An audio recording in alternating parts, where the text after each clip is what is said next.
नमस्कार, मैं नेहा विश्वकर्मा। आप देख रहे हैं न्यूज वॉच इंडिया। शुरुआत करते हैं बुलेटिन की।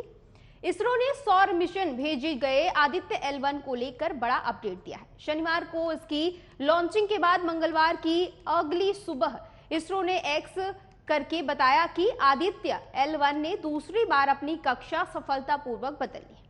आगे कहा गया कि आदित्य L1 की कक्षा बदलने के ऑपरेशन के दौरान बेंगलुरु और पोर्ट ब्लेयर में सैटेलाइट के जरिए इसकी ट्रैकिंग की गई। आदित्य L1 अब 245 किलोमीटर 2249 किलोमीटर की कक्षा से निकलकर 282 किलोमीटर गुना 40 225 किलोमीटर में पहुंच चुका है। आदित्य L1 की ये दूसरी बड़ी सफलता है और उसने सूरज की ओर अपना कदम बढ़ाया है और आगे बढ़ा दिया है। बता दें कि अब 10 सितंबर 2023 को रात के 2:30 बजे तीसरी बार फिर आदित्य L1 की कक्षा बदली जाएगी। सूर्य मिशन की प्रक्रिया के मुताबिक आदित्य L1 को 16 दिनों तक पृथ्वी की परिक्रमा करनी है। इसके बाद ही वो सूर्य की ओर अपने मार्ग पर बढ़ जाएगा। आदित्य L1 16 दिनों में 5 बार पृथ्वी की कक्षा बदलेगा। इसरो के अपडेट के मुताबिक 5 दिनों बाद फिर उसकी कक्षा में बदलाव किया जाएगा।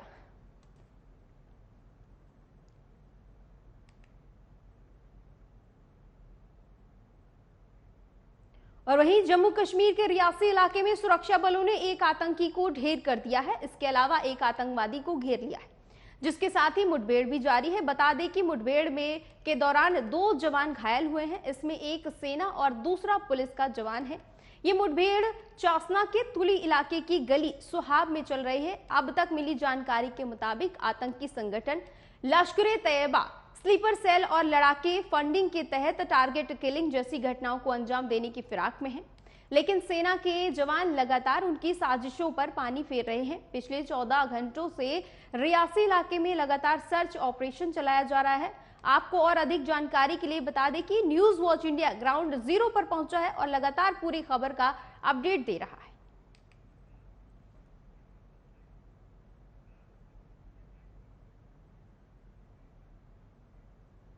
खबर पर ज्यादा जानकारी के लिए हमारे साथ विकास अवरोल जुड़ चुके हैं। विकास, लगातार सुरक्षा बलों का सर्च ऑपरेशन जारी है, क्या कुछ और अपडेट है?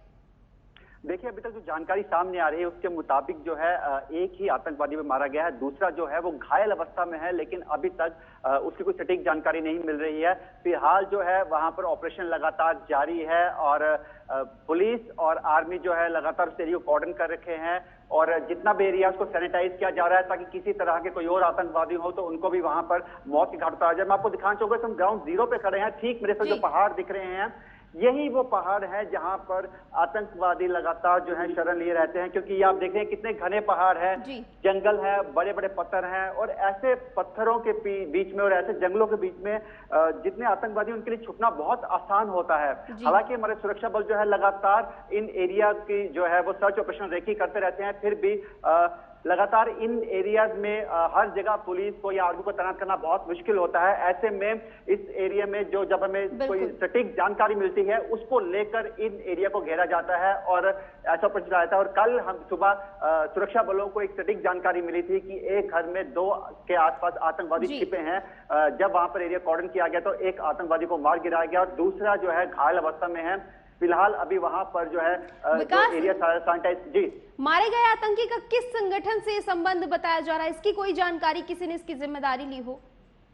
जी, अभी तक किसी ने इसकी जिम्मेदारी नहीं ली है। अभी तक इसके बारे में कोई जानकारी खुल के सामने नहीं आ रही है, लेकिन जैसा मैं पहले भी बता रहा था कि ज्यादातर इन एरियाज में लश्कर-ए-तैयबा के ही जो है वो मॉडस ऑपरेंडी यूज होते हैं या TRF होती है या PFFA होती है। ये है जो ज्यादा रहते हैं, लेकिन सब के सब जो लश्कर के ही हैंडलर हैं और वही ज्यादातर इस एरिया में पाया जाता है। लेकिन मैं आपको बता दूं, पिछले एक समय था जब यहाँ पर इस एरिया में आना और अकेले खड़ा होना बहुत दूभर था। यहाँ पे बहुत ज्यादा आतंकवाद था, लेकिन उसके बाद यहाँ पे सुरक्षा बलों ने आतंकवाद का बिल्कुल सफाया कर दिया। और धारा 370 टूटने के बाद जब से कश्मीर में सुरक्षा घेरा कड़ा हुआ है, उसके बाद अब आतंकवादी जो है रजौरी, पुंछ और रियासी एरिया को एक बार फिर से वो यहाँ पर अशांति फैलाना चाहते हैं, जिसको हमारे जो सुरक्षा बल लगातार नाकाम कर रहे हैं। विकास, सुरक्षा बलों का कई घंटों से लगातार सर्च ऑपरेशन जारी है। इस दौरान क्या कुछ और सामग्री बरामद हुई? देखिए, जितना भी सामान है अभी तक उसी घर के अंदर है। अभी कोशिश की जा रही है कि फिलहाल उस आतंकवादी को मारकर जो है घर सुरक्षित सैनिटाइज कर दिया जाए और बाहर निकाल दिया जाए। लेकिन अगर ज्यादा देर इसी तरह चलता रहा तो शायद हैवी शेलिंग होगी, जिसमें घर को भी नुकसान पहुंचाता है। लेकिन फिलहाल अभी कोशिश है कि घर को नुकसान ना पहुंचाया जाए, और जिस तरह से लगातार फायरिंग चल रही है, दोनों तरफ से छिटपुट राइफल्स यूज की जा रही हैं, उसको लेकर अभी तक जो है पूरी तरह से सतर्कता बरतती जा रही है। लेकिन जो भी है वो अभी तक उस घर के अंदर है। अभी ये भी कहना मुश्किल है कि वो फॉरेन टेररिस्ट है या लोकल है, इसके बारे में भी कोई जानकारी सामने नहीं आ रही। अभी कुछ ही समय में 12 बजे के आसपास एक प्रेस कॉन्फ्रेंस है, जिसमें डीआईजी रेंज के और इसके अलावा कमांडेंट हैं जो RR52 के, वो एक संयुक्त प्रेस कॉन्फ्रेंस कर रहे हैं। शायद उस प्रेस कॉन्फ्रेंस में कुछ खुलासा किया जाए, क्योंकि अभी तक आधिकारिक रूप से कोई पुष्टि नहीं की गई है। जी, क्या किसी अधिकारी का इस पूरे मामले पर बयान सामने नहीं आया है, और जो वहां के लोकल लोग हैं उनका क्या कुछ कहना है, अगर आपकी कोई बात हो पाई हो तो? जी, यहाँ पे हमने लोकल लोगों से बात करने की कोशिश की तो ज्यादातर लोगों का यही कहना था कि इस एरिया, ये जो एरिया है आप देख रहे हैं, यहाँ पे थोड़ी थोड़ी दूर पर घर हैं। घर भी जो है वो साथ साथ नहीं है, काफी दूरी पे लोग घर है। वो कह रहे हैं कि इस इलाके में काफी सालों से शांति, यहाँ पर अब ऐसा कुछ नहीं है।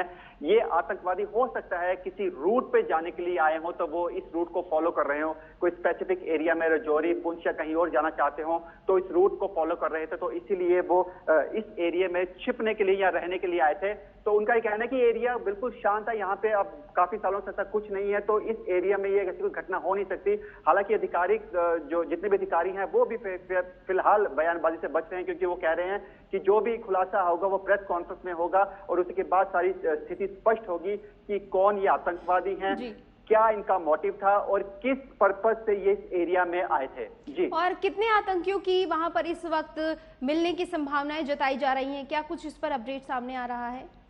देखिए, जो हमने अभी अधिकारियों से एक बात की है, लेकिन जैसे पहले का आधिकारिक रूप से कोई पुष्टि नहीं की है, उनका यही कहना है कि 2 आतंकवादी तो पक्के हैं, जो पता है। लेकिन वो कह रहे हैं कि अभी हम जल्दी कुछ नहीं कह सकते हैं, क्योंकि घर के अंदर जो हो रहा है सब वहीं से हो रहा है। तो 2 से ज्यादा आतंकवादी भी हो सकते हैं, वो तभी पता चलेगा जब पूरे घर को सैनिटाइज किया जाएगा और सुरक्षा बल जो घर के अंदर घुसेंगे। लेकिन 2 का पक्का है, उससे ज्यादा होने के चांसेस का अभी तक कुछ खुलासा नहीं हो पाया है। जी, बहुत बहुत शुक्रिया विकास, ज्यादा जानकारी के लिए।